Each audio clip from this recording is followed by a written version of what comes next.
Bonjour à tous, bienvenue à ce Midi Livre, journée pluvieuse en ce mercredi 3 juin. Le temps idéal pour lire, le temps idéal pour être à la maison et dévorer un bon livre, ça donne bien. On a une bonne suggestion de lecture pour vous. Sans plus tarder, j'intègre ma chroniqueuse cette semaine. Il s'agit de Stéphanie Jutras. Bonjour Stéphanie. Bonjour, est-ce que vous m'entendez bien? Comment ça va? Ça va très bien, merci. Toi aussi? Ah, excellent, ça va bien, merci. Stéphanie, je te présente pour le bénéfice des internautes qui ne te connaissent pas. Tu as sévi pendant plusieurs années dans le monde de l'immobilier. Tu as été propriétaire de ta propre agence et aujourd'hui, tu partages tes connaissances comme coach en courtage immobilier. Tu es également chargé de cours au collégial du séminaire de Sherbrooke. Exactement, tu me connais très bien. Oui, tu as été ma directrice générale aussi à la Chambre de commerce de Fleurimont au moment où j'étais président. Ça a été un grand Oui. plaisir à ce moment-là. Je veux saluer les gens qui sont actuellement en direct, qui nous suivent sur Facebook Live. Alors, bonjour à Claude Quérillon. Bonjour Sandra Vachon qui nous suit de Val-d'Or également. Marianne Lachance qui participe, que tu connais bien. Alors, Oui. je salue Sarah-Alice Fortin-Briand. Philippe Halleux également. Alors, il y a des gens de plus en plus qui nous suivent, très intéressant. Je t'ai choisi pour nous parler d'un livre sur le stress et je veux le montrer à nos internautes. Bon stress, bad stress. C'est de Jean-Yves Dionne. Alors, je voulais que ce soit toi qui le lises parce que du stress dans la vie d'une femme d'affaires, on en connaît tous. Alors, je dis, elle, c'est un sujet qui va certainement l'intéresser. Tellement, tellement, hein? En fait, le sujet m'intéresse, je le connais très bien, je le maîtrise un petit peu plus que je le maîtrisais à l'époque lorsque j'avais mon agence, effectivement, comme tu l'as dit tantôt. Et j'ai adoré ce livre-là. Tu as choisi la bonne personne parce que, regarde, je ne sais pas si on voit bien, là, tous mes petits onglets que je me suis ajoutés. Alors, Oui! j'ai vraiment adoré ce livre-là. Il me parle beaucoup et je suis persuadée qu'il peut aider beaucoup de travailleurs autonomes, beaucoup d'entrepreneurs qui, comme moi à l'époque, encore là aujourd'hui, quand on a une entreprise, quand on est un travailleur autonome, il faut que ça fonctionne. Peu importe ce qui arrive, on est responsable. Des fois, en tant qu'entrepreneur, on a aussi des employés qui, eux, ont une famille, qui ont eux aussi des bouches à nourrir. Alors, on n'a pas le choix. Il faut que ça fonctionne, mais veut pas, dans tout ça, le stress arrive. Et Mais voilà. Et le voilà. stress n'arrive jamais seul. Bon, tu vas me remontrer le livre. Je veux juste m'adresser à ceux qui veulent faire des chroniques dans la vie. Alors, voyez là, lorsque j'ai donné le livre à Stéphanie, je lui ai demandé de le lire. Regardez quel point c'est travaillé, cette chronique-là. Il y a des notes de prix. Le livre a été lu pour vrai. Alors, Oui. ça, c'est plaisant. Alors, bravo pour ça, en passant. Jean-Yves Dionne, pharmacien. C'est un gars qui s'intéresse beaucoup au stress, mais également au développement personnel, j'ai l'impression, à ce que je lisais dans sa biographie. Oui, effectivement.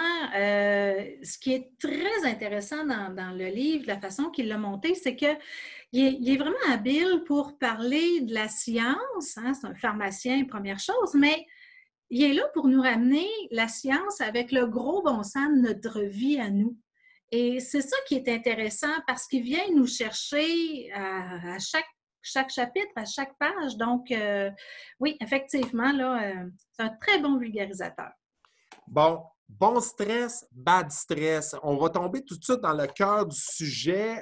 C'est sûr que d'entrée de jeu, Jean-Yves Dionne va nous expliquer c'est quoi le stress, c'est quoi l'anxiété. Il y a des chapitres là-dessus. C'est important de vraiment de se faire une tête là-dessus. Pourquoi le stress arrive? Pourquoi on développe de l'anxiété?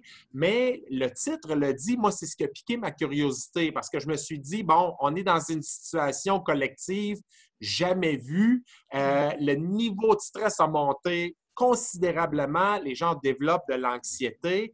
Il y a de mauvais stress, mais il y a aussi de bon stress. C'est quoi la différence entre les deux? En fait, quand il nous parle de bon stress, il nous ramène à c'est normal d'être stressé avant un événement. Comme moi aujourd'hui, même si j'ai lu le livre, j'ai pris des notes, tout ça, il y a un certain stress. Hein? Ça, c'est un bon stress, c'est normal. Ça va même m'aider, ça va même me libérer des bonnes hormones pour m'aider, ça va augmenter mes capacités, etc. Donc, ça, c'est un bon stress. C'est un bon stress. C'est un bon stress. Puis, moi, les gens qui me disent Ah, moi, quand je parle en public, quand j'ai une chronique à faire, pas stressé, c'est les plus mauvais orateurs. Moi, je ne crois pas à ça. Ils devraient être un petit peu plus stressés. Ça prend cette espèce de soupçon d'adrénaline qui devient de l'excitation parce que ceux qui n'ont pas ça, ils ne sont pas conscients qu'ils ne sont pas bons. Alors que les autres, ils se sont. Tu sais, tu as lu le livre, tu as pris des notes, tu t'es pratiqué. Et là, ça devient davantage de l'excitation plutôt que de l'anxiété. Donc ça, on peut le classer comme un bon stress. Oui, puis il nous l'explique le stress en 3 phases. Donc, la première phase, l'alarme, c'est là, la libération d'hormones, notre capacité des poumons augmente, le cœur bat un peu plus vite. Alors, l'esprit est plus éveillé aussi, plus alerte. Donc, tu sais, il va même nous donner l'exemple là, ça c'est un gros stress par exemple, mais d'une mère qui est capable de soulever, exemple, un auto là, pour sauver son enfant. Là. Tu sais, ça, c'est un gros stress. Là. C'est un plus gros stress que ce que j'ai présentement. Ça, c'est la première phase, l'alarme. Mais la deuxième phase, la résistance, alors, c'est après quelques minutes, là, notre corps s'habitue, comme là exemple, là, ça va mieux qu'il y a 5 minutes. Alors, mon corps sécrète d'autres hormones, comme l'endorphine, la cortisol, puis ça permet de réagir adéquatement. Et là, ben, ça peut continuer un peu. Là. À moyen terme, ça va bien. Là. Ça permet même, exemple, à quelqu'un qui fait une course, un 10 km, de faire les derniers kilomètres. Là. C'est bon. Là. Mais après la phase 2, la résistance, il faut qu'il y ait un moment de détente. Il faut que je sois capable de décrocher. Il faut que ça se termine. Mais là, nous, là, en tant que travailleurs autonomes là, et entrepreneurs, là, souvent, cette phase-là, il n'y a pas grand détente là, après un stress. Là. Ça continue, puis ça continue, puis c'est un autre stress, une autre situation. Puis... Voilà. Et c'est là... Je pense que le bad stress, dans son titre, c'est quand ça persévère, c'est quand le stress ne lâche jamais, qu'on est toujours en train de penser à une situation, que ça nous lâche pas, qu'on ne décroche pas, et c'est là que ça devient un mauvais stress, parce que là, ça ne te fait plus avancer, ça te fait faire du surplace et ça te fait même reculer. Écoute, là, c'est venu me parler, la troisième phase, c'est la phase de l'épuisement. Ah. Le mot est gros, là, mais c'est là que nos capacités, ça ne fonctionne plus, là. Sont dépassées, nos capacités sont dépassées et on devient fatigué. L'usure s'ensuit, on est épuisé. Et là, rendu là, on appelle ça le stress chronique. Là, le stress chronique, là, c'est très dommageable, là. Tu sais, comme je vais te nommer quelques effets physiques qu'on peut avoir à cause du stress chronique. Donc, mal à la tête, hein? Des douleurs à la poitrine, des palpitations, le souffle court, des crampes. Oh, on n'aime pas ça, hein? On peut transpirer excessivement. Bon, la fatigue, l'insomnie. Et au niveau physique, là, des fois, un gain ou une perte de poids. Alors, pour certaines personnes, ça peut aller très loin. Au niveau émotionnel, l'anxiété, l'irritabilité, la tristesse, la colère, un manque de concentration. Tu sais, à force de travailler, tu te dis, non, ça ne marche plus mon affaire. On ne C'est produit sûr. rien de toute façon. On est au bureau, mais on dirait qu'on n'est pas capable de se concentrer. On fait encore plus d'heures parce qu'on n'a pas réussi à accomplir ce qu'on voulait. Et dans le bas du livre, c'est écrit là, ici, briser le cercle infernal. C'est qu'à un moment donné, on est dans un tourbillon, on dirait qu'on est dans une vrille, puis on n'est pas capable de se ramener. Bien, c'est là où là, on est vraiment trop plongé dedans. Ça n'a plus de bon sens. Et ça, c'est un mauvais stress. Puis actuellement, là, je suis certain qu'il y a des gens à l'écoute actuellement, puis je les salue.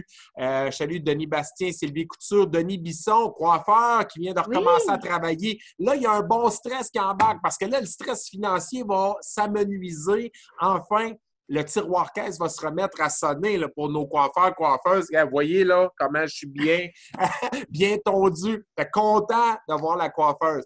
Jean-Pierre Plaude qui est là, Yvan Robitaille, Mike Purcell, Julie Masson, Rosalie Laroche, bonjour, Marie-Josée Bellil, une fidèle de la Chronique Livre. Je suis certain que plusieurs personnes nous suivent, puis ils se disent, je suis en arrêt de travail, on est tous en arrêt de travail, on est plusieurs à être arrêtés, je devrais être reposé, mon Dieu, je suis épuisé. C'est parce que là, il y a un stress qui est embarqué et ce stress-là, depuis le 13 mars, pour certains, ça ne les lâche pas et ils trouvent la situation vraiment stressante. Je vais savoir une job quand ça va finir, tout ça. Est-ce que ça va finir, tout ça?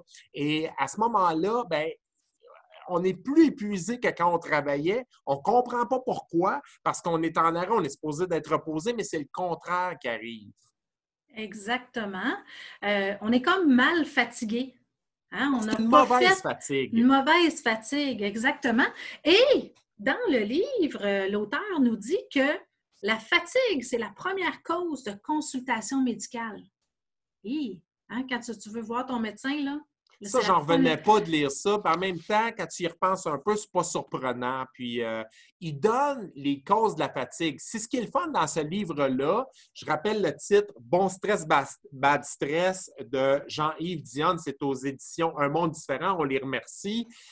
Il donne quand même des trucs pour essayer de casser ce cercle infernal-là. Il faut dormir. Tu sais, le manque de sommeil, c'est la cause qui fait que tu n'es pas moins stressé. Après, tu ne dors pas. Et il y a des choses qui sont vraiment banales là-dedans. Tu te dis, mais pourquoi on ne le fait pas? Tu sais? Juste s'hydrater, surveiller l'alimentation, aller faire de l'exercice, aller marcher.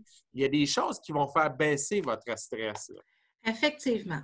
Euh, donc, il faut trouver la cause. Quand on va chez notre médecin, là, première chose, il va nous poser des questions. Il faut trouver la cause. Ça peut être des carences nutritionnelles, en fer, en iode, en vitamine B. Ça peut être une carence par rapport à des médicaments qu'on prend déjà. Hein? Ça se peut que les médicaments qu'on prenne déjà nous causent de la fatigue, de la déshydratation, tu l'as parlé. Hein? Attention au café, on est Et, fatigué, on prend du café, mais ça, c'est de la déshydratation automatique. ouais. Le thé glacé, hey, l'été, c'est-tu bon, un thé glacé? Oui, un, mais Hey, pas trois, quatre. c'est ça.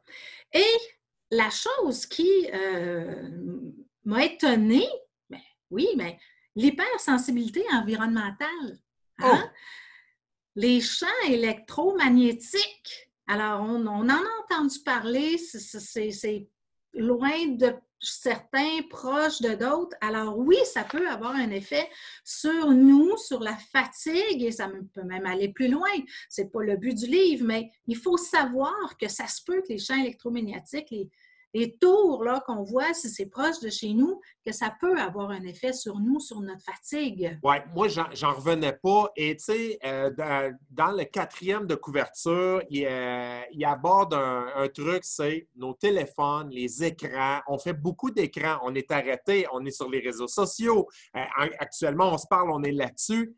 Oui. Ça tire de l'énergie. Et oui, les taux de transmission qu'il y a partout maintenant. Tu sais, on veut raccorder l'Internet partout au Canada, dans le rural, etc.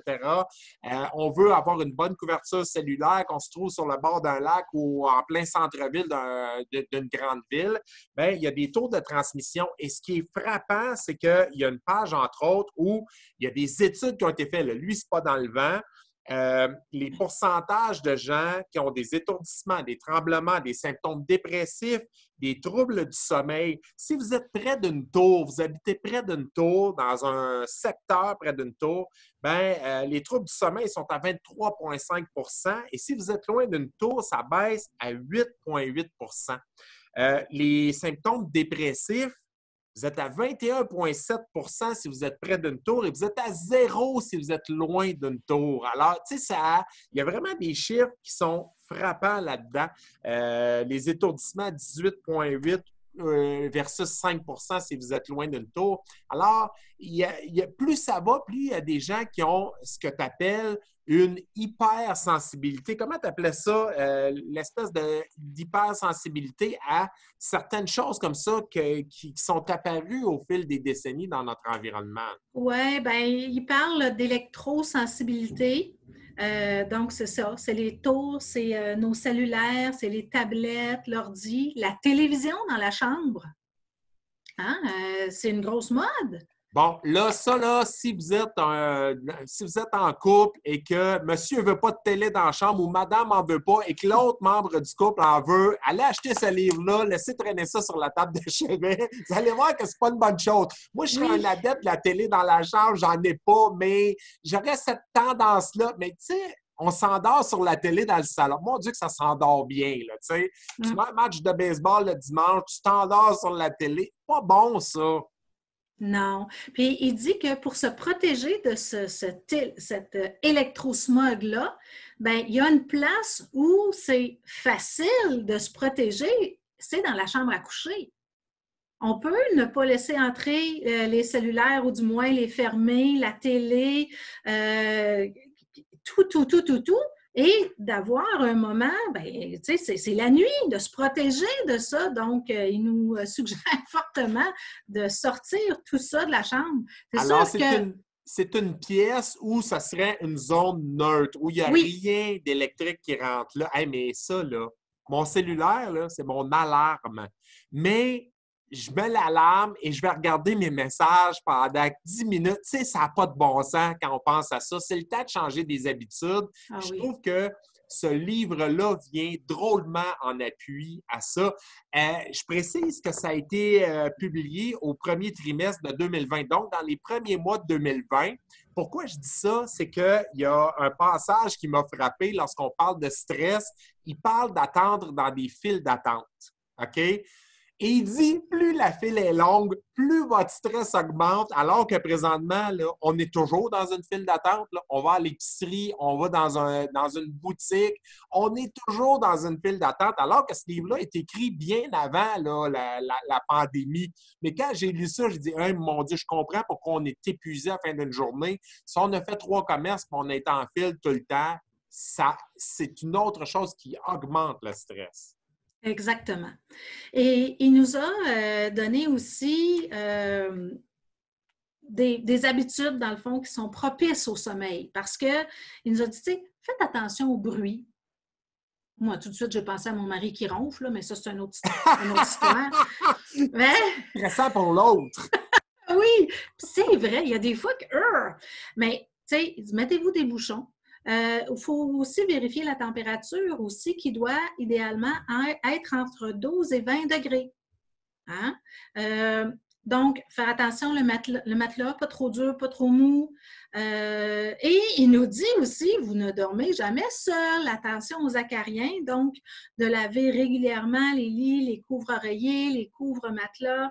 Idéalement, si on aime ça, la senteur de la lavande, c'est excellent. Et c'est ça. Il nous a dit de faire attention à la lumière, donc la lumière que le cadran pouvait faire, les tablettes, sortez ça et tout ça, comme on vient de parler, à cause de la lumière bleue que ça produit. Et il y a un chapitre aussi sur l'alimentation. Oui, toi, ça t'a frappé, ça. Oui, parce que en tant qu'entrepreneur, en tant que travailleur autonome, on met tout notre temps pour que notre business fonctionne. Puis des fois, l'alimentation, comme on l'a vu tantôt, quand on est stressé, c'est pas la première chose à laquelle on pense. On a faim, on prend un café, on a soif, on prend un café. Puis on mange à des heures impossibles aussi. Hey, Oui. moi, là, je trouvais-tu que ça dormait bien, manger juste avant d'aller se coucher. Hein? Puis Et qu'est-ce que le tu gros, mangeais? ouais, Hein? mais le gros pesait 50-60 livres de trop aussi de cette façon-là. Et on ne prend pas le temps de se faire à manger. Souvent, bon, Non, ben, on passe au comptoir de mets préparés, on va au restaurant, on va chercher une pizza, une poutine, peu importe. Et ça, ben, tu es en surpoids, tu dors mal. Je le sais, pour avoir perdu 50 livres, mon Dieu, que je dors mieux maintenant. exact. Exact. Alors, il nous dit, faites attention au prêt-à-manger. Il appelle ça, lui, du néfaste food. Alors, C'est bon au goût, on aime ça, mais oui, faut limiter, tu sais. une fois de temps en temps, hein, ça fait du bien au moral. Oui. Mais pas tout le temps. Il y a beaucoup d'additifs alimentaires là-dedans, du sucre, des féculents. Et donc, le sucre, les glucides là, raffinés sont impliqués dans notre réponse au stress, dans notre mal-être, dans nos états anxieux. Donc, il faut tenter de manger mieux. Comment on Ben oui, fait pour... puis j'en ai plusieurs à l'écoute là, qui ont adopté ce qu'on appelle, comme moi, l'alimentation cétogène. Alors, je salue, entre autres, Stéphanie, Véronique Anctil, qui est vraiment très impliquée là-dedans. On appelle ça les ketos, mais tu coupes beaucoup les sucres et ça fait une énorme différence. Moi, ça fait une différence de 50 livres. 50 livres. Il y a un autre. Et alors, surveillez votre alimentation, buvez beaucoup d'eau. Ça a l'air ridicule, mais ça va tellement vous aider. Et ce qui m'a surpris également de la part d'un pharmacien, Jean-Yves Dionne est un pharmacien, mais il va le dire, là, les gens positifs. Les gens qui, mettons, à la fin de la journée, écrivent des gratitudes. J'ai eu une journée de merde, je m'assois et j'essaie de voir qu'est-ce qui a été bon dans ma journée. Alors, les gens qui ont cette habitude-là, ce sont des gens qui vont être beaucoup moins portés à développer de mauvais stress. Exactement. C'est pas vrai que dans nos journées, tout s'est mal passé. C'est clair qu'il y a eu des éléments positifs. Si petits soient-ils, il faut en être conscient et en être et remercier. Donc, avoir une attitude positive par rapport à tout ce qui se passe. Tu sais, la COVID, là, oui, c'est vrai, c'est pas drôle, mais il va en ressortir des éléments positifs de ça. On en voit déjà. Puis, il nous parle aussi de sourire. Moi, je trouve très important le sourire. Je jasais dernièrement avec quelqu'un, puis je disais, tu sais, les masques, je comprends, là, mais on ne voit plus le sourire. Non? Et c'est tellement important, le sourire dans la vie des gens. Tu sais, quitte à vous sourire vous-même dans le miroir le matin pour C'est bien vrai. commencer votre journée, le sourire, c'est important. Donc, il nous en parle, c'est ça, l'attitude positive, le sourire, avoir de la gratitude, dire merci. C'est gratuit, ça ne coûte rien, mais ça fait tellement plaisir. Puis, il nous parlait aussi, dans le fond, des thérapies douces. Hein? Qu'est-ce qu'on pouvait faire pour nous aider pour diminuer le stress? Oui. Donc, de la méditation ou du yoga. Donc, toi, t'en as fait du yoga, hein? Ben moi, j'en fais, j'ai hâte de recommencer. Là. On devrait, à un moment donné, pouvoir recommencer en direct. Je salue ma coach Sonia Dupont, c'est extraordinaire. On se rassemble 1 heure et quart par semaine avec d'autres personnes. On rit beaucoup à travers ça. Le yoga, c'est de la méditation active.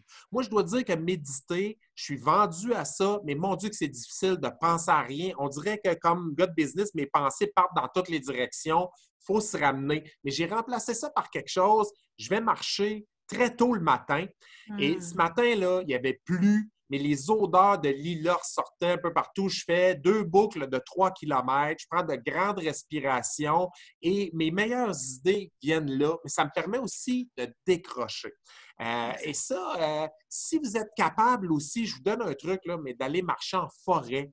Mon Dieu, qu'on dirait que les arbres absorbent toutes nos énergies négatives et vont les filtrer. Là, j'ai l'air ésotérique, mais mon Dieu, que quand tu vas marcher en forêt, si vous avez un parc, si vous avez un sous-bois, essayez ça. Vous allez voir à quel point la verdure va vous aider. Et vous n'êtes plus dans le même état d'esprit après une marche. Puis allez-y 20 minutes si vous n'avez pas plus de temps.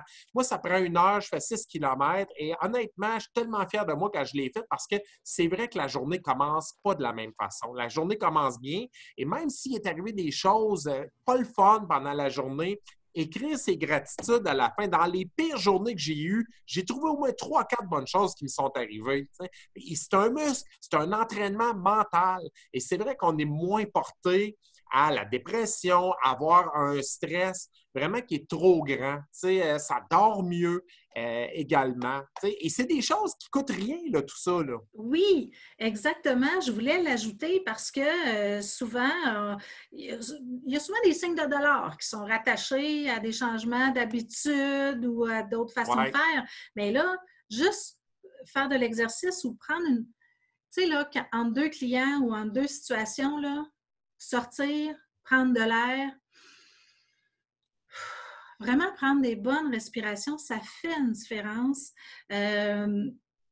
Lire des pensées positives aussi. Il y a des sites Internet où on peut être abonné, des pages Facebook où on peut être abonné. Puis, c'est drôle, la vie, elle est faite comme ça. Hein? À l'occasion, on va en lire une qui va faire comme... Donc, y a quelqu'un qui me regarde? Là? C'est exactement pour moi cette Ouais, ça pensée-là. s'adresse à moi. Oui, Ouais. exactement. Donc, ça peut juste être tellement wow. Puis, une dernière chose dans les thérapies, moi, c'est un médecin qui m'avait envoyé l'acupuncture. L'acupuncture, c'est sûr que ça, là, ça a des coûts, Hey, je ne mais serais pas ça... capable. Hey! Moi Ah, aussi, j'haïs j'avais les peur. piqûres. Non, non, mais tu ne vois pas. Hey, moi, c'est ça qui m'a guéri d'une inflammation, Pour hein, vrai. à l'épaule. J'ai été voir un médecin. Oui, c'est sûr, j'ai eu des médicaments, mais elle me dit, va voir, va en acupuncture. Puis, écoute, j'ai plus jamais mal. Donc, négligez pas, là, allez-y, ça fait ça. Vous les voyez pas, les piqûres. Même ma fille a été là. Fait que ça. C'est, si ma fille a été, tout le monde peut y aller. C'est Ah oui, facile. vraiment. Ah oui, Hey oui, vraiment. Stéphanie, tu nous donnes plein de trucs, mais ce livre-là, Bon stress, bad stress, aux éditions Un monde différent, renferme beaucoup de trucs. Je pense qu'il y a beaucoup de choses concrètes, des mesures qui ne coûtent rien, on le répète, Oui. et que vous pouvez appliquer. C'est tellement bébête comme truc qu'on ne les fait pas. Alors, c'est bon de se ramener, de relire ces choses-là. Et ne serait-ce que retenir 3 ou 4 choses, appliquez-les dans votre vie au fur et à mesure. Est-ce que c'est accessible à tout le monde, selon toi, ce livre-là? Ah, oui, oui, oui, vraiment, là, il donne des exemples, des trucs faciles, peu importe le domaine dans lequel on est, oui, c'est applicable, donc je le recommande. Moi, j'étais vendue juste au titre parce que dans ma vie, du stress, j'en ai vécu, du bon, du mauvais, mais à la lecture, oui, je le recommande et oui, c'est accessible à tout le monde. Ah, c'est génial. Tu sais, comme formatrice, tu donnes beaucoup de formations maintenant au collégial du séminaire de Sherbrooke, tu en donnes en ligne. Tu n'as jamais trop arrêté de travailler là, avec la pandémie. Mais pour les étudiants, je trouve que c'est bon d'avoir ces informations-là. J'aime la notion de bon stress également. Tu sais, on a Mm. peur du mot stress, mais il y a une espèce d'adrénaline aussi qui nous fait avancer. Là. Oui, exactement. Le bon stress, il faut qu'il soit là avant un examen, avant une compétition, avant une présentation. C'est normal. Il va nous faire mieux avancer. Moi, je me rappelle, là, lorsque j'avais mon agence, là, il y a certaines choses que j'accomplissais mieux avec un certain stress. Là. Donc, on dirait que ça nous fait avancer plus, mais il faut savoir ne pas dépasser, ne pas se retrouver dans l'épuisement. Il ne faut pas que ça perdure dans le temps. C'est ça Non, l'affaire. Il faut que ça soit à exact. court terme. Exactement. Il faut savoir se reposer. Puis, tu sais, la période du COVID, là, c'était pas un repos, là. Même Non, si on n'a pas travaillé, c'était pas des vacances, là. mais on se Notre sent presque tête, coupable. Puis, tu sais, la culpabilité embarque. Puis moi, là, il m'est arrivé au début, surtout au début, de dire voyons, je travaille même pas, je suis brûlé, mes journées, il me semble qu'elles sont épuisantes. Oui, mais c'est stressant parce que là, tu n'as pas de clients, tu es fermé, là, tu as un stress financier qui embarque. On a une aide gouvernementale, mais quand même, qui ne vient pas combler. Mais on se sentait coupable de dire voyons, je rêve depuis longtemps d'avoir du temps pour me reposer. Là, j'ai du temps, on dirait que je ne suis pas reposé. Oui, mais c'est pas pareil. c'est pas pareil. Alors, de grâce, entrepreneurs, travailleurs autonomes, prenez, même si c'est juste 2 jours pour décompresser, donner vos lignes, vos courriels à quelqu'un de confiance, mais il faut que vous preniez des vacances, il faut décrocher, sinon ben, vous allez vous retrouver du côté du bad stress Et Voilà. c'est ce qui va en suivre. C'est ce qu'on retient, c'est tout le temps qu'on avait. Je veux te remercier d'avoir lu ça. On répète et je vais le partager, la couverture du livre Bon stress, bad stress. Briser le cercle infernal. Merci aux éditions Un monde différent. C'est de Jean-Yves Dionne qui est pharmacien. Vous allez aller chercher des petits trucs là-dedans. Vous n'êtes pas obligé de le lire d'un couvert à l'autre. Allez piger dans les sections qui font votre affaire. Il y a des gens qui sont d'accord avec nous autres pour le sourire. Alors, Marianne Lachance, ben oui, c'est un must, on le sait bien, elle arrive tout le temps. Marie-Josée Bellil, parfaitement d'accord avec la marche en nature. Je la suis sur Facebook. Je l'ai vu manger de la crème glacée le vendredi. Ben, il faut aller marcher après ça. Alors, c'est bon de se gâter, mais il faut aller perdre ça aussi. Merci aux gens qui nous suivent. Daniel Leblanc, Richard Desfossés, Mélissa Laplante, Laurence Dumoulin. Mon Dieu, j'ai d'anciennes étudiantes là-dedans. Laurent Chapelot, Samuel Lamarche, Patrick Charbonneau. Ça a été un réel plaisir de pouvoir échanger avec toi, Stéphanie, là-dessus. Pareillement. Prends le livre, donne-le, prête-le et j'invite les gens à aller l'acheter. Vous allez voir qu'il y a des sections sur le stress. On dirait qu'elles ont été écrites pour la période qu'on vit là, mais ça a été publié avant. Alors, c'est hallucinant. Ce livre-là a encore plus sa raison d'être aujourd'hui. Merci beaucoup. Merci à encore toi. une fois, je vous souhaite une bonne fin de journée. Je vous retrouve demain pour Bienvenue chez Malo de 18h à 19h en direct. La semaine prochaine, on aura un autre Midi Livre. Cette fois-là, il ne sera pas mercredi, il sera mardi.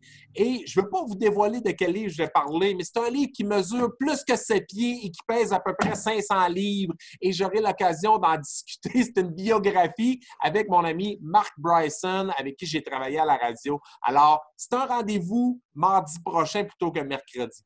Merci. À la prochaine. Bye bye.